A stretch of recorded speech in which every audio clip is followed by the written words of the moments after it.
I'm Brittany Brumis, and this is Soul Magic Yoga. Please hit the subscribe button.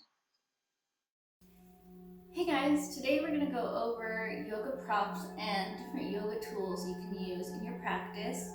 They're all awesome to either, get you to a deeper state in that pose, a deeper forward fold, a deeper back bend, or they're awesome to assist, if you can't even come into the pose fully yet, you're not, ready, or I should say those muscles aren't ready to allow you to come, all the way into, a lunge, or even monkey for some people is really difficult for their back to let go and their hamstrings to release. So I'll go over them real quick because you got options. So number one is that I would say if you were to buy any yoga prop, buy a block. Those are by far useful beyond any other tool, I feel like, although the other ones are awesome. So you have a couple options when they come to blocks. You'll find some in a foam form, not quite as durable. They kind of get beat up, scratched. It's foam, They also come in a cork form, and this is extremely durable, and definitely a lot heavier than the foam. They'll also come in different sizes. If you can see, one's a little thicker than the other, so make sure you're checking to see what size you want when you're buying it, so you don't end up ordering the wrong size. So there's pros and cons to both. Pros and cons of the cork style is because it is heavier, it's a lot sturdier. So if you're practicing something where maybe you're balancing on one leg, or you're just using one hand, it's nice to have something really firm to hold on that isn't going to wobble around. The con of it is because it's a lot firmer, even though it's cork and cork does give, it's still hard. So laying on top of it isn't the most comfortable, although it's still doable. It's just not very comfortable. Like for a yoga therapy or a yin or more restorative based practice, I feel like a block kind of hurts and defeats the purpose of relaxing, or a cork block. I love foam blocks for that. They're soft, they're very squishy, they're easy to lay on, but once again, they're not the sturdiest. So definitely more for more relaxing based classes. And I prefer the thicker style just because it gives you a little bit extra height to work with. And then remember, with blocks, you can use them in, different ways. So you could either use them flat as just a little bit of lift. You can turn them on their side so you have even double the lift, or you can use them up top lengthwise to have a ton of extra lift, especially if maybe you're in triangle, or even maybe even like warrior 3, where you might need a lot of extra height because your arms are really not even close to the ground. So it's really nice to have these. Another thing to note when you're using a block is where your hand gets to go. Obviously, if you're in a pose that your hand is flat on something, it will be flat. Well, not necessarily. I take that back. Because there are poses where maybe you're balancing on one leg, like warrior 3, where you're on one leg and you have your other leg kicked behind you and your arms are maybe in front of you, or to the side or whatnot. You can have your block right below you, and then when you're placing your hand on your block, you want to make sure that your 3 fingers are along one of the edges, and then your thumb and your pinky are wrapped around the other 2. So you're not holding on like this, you're holding on like this, which gives you a really firm grip, even on the foam ones, which is nice. Enough of the blocks. So blocks are great. I love blocks. If you don't have a block handy, you can, of course, use a blanket. This is a specific yoga blanket. There's nothing special about specific yoga blankets except for the fact that this one is the size of a mat. So if I'm laying on my mat in Shavasana, it'll cover me, but it's not huge. You'll notice that a lot of people use kind of the Mexican blankets, and I love those as well. Sometimes they're a little short, and I love to be covered, from my neck to my feet. But they're awesome because they kind of have a heavier weight to them, so they're very comforting. And you can also use your blankets like a block, where if you need a little extra support in a pose, you can fold your blanket up and use it to lean on or give you extra support. So blankets are really great, and everyone has them, so it's pretty easy. If you don't have a blanket or a block, you can always use a pillow. A pillow works great.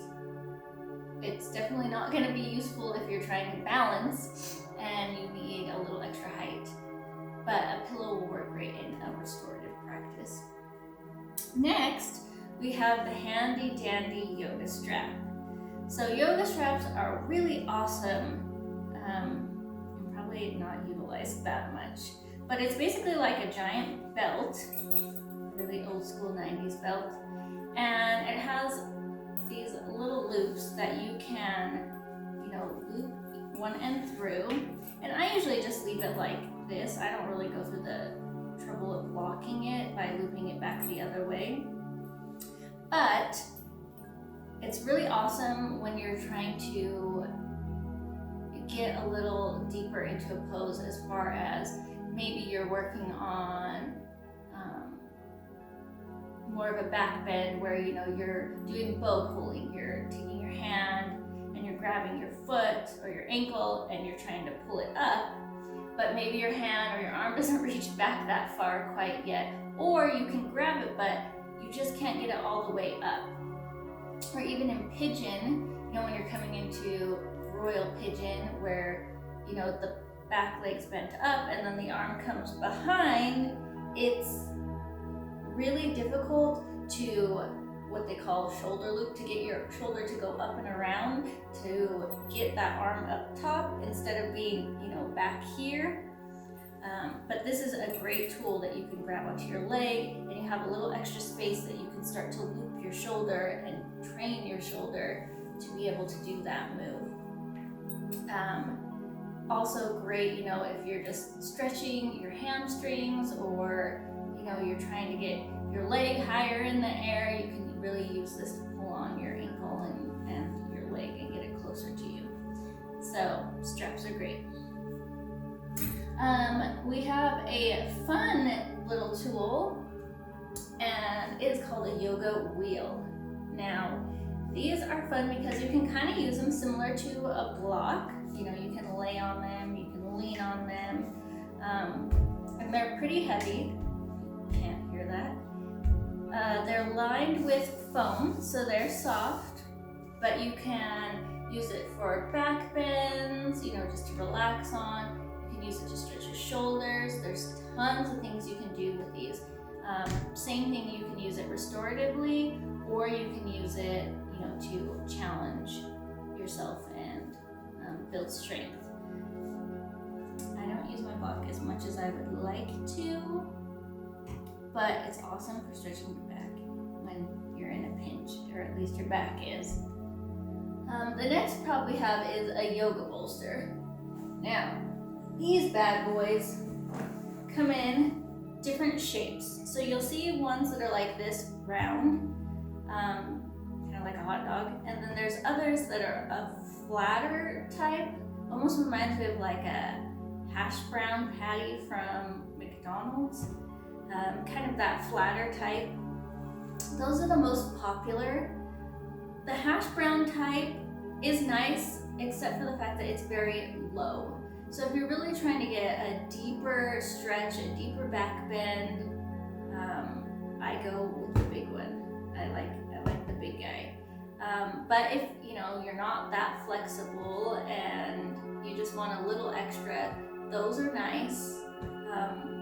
You can even roll up your yoga mat and use it as a bolster if you're looking for something kind of lower, which a yoga mat is also a great tool for many things. But I prefer the bigger ones. Watch what material you get.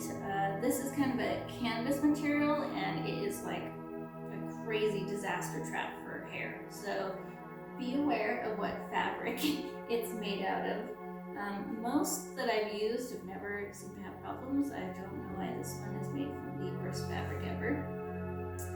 But these are really great to just lay on, snuggle with in restorative practices. You're definitely not going to use it in like a power yoga or strength building.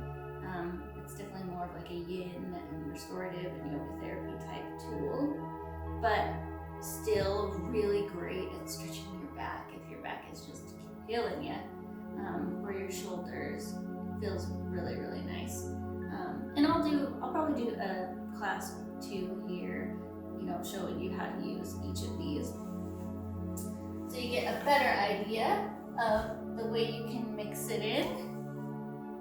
This is what you need to know about all the props, but whatever props you choose is going to be perfect for where you're at in your practice, because we're all in different states and our bodies require all different things. So if I were to tell you to buy one thing today out of all these things, it would be a foam yoga block. By far, I feel like you'd use that the most, and then you could venture out into these others. Obviously, you already have a blanket at home. It doesn't have to be yoga specific, but you have a blanket. And I've noticed a lot of times online on Amazon too. I'll post a link in my description. I'll post a link in my description. But I know on Amazon you can find a foam yoga block, and it comes with a yoga strap. So that's kind of nice. You get a twofer. Thanks for joining me and learning about all the fun props in yoga and all they can do. See you soon. Please like, comment. I'd love to hear from you. And don't forget to hit that subscribe button. Keep these videos coming.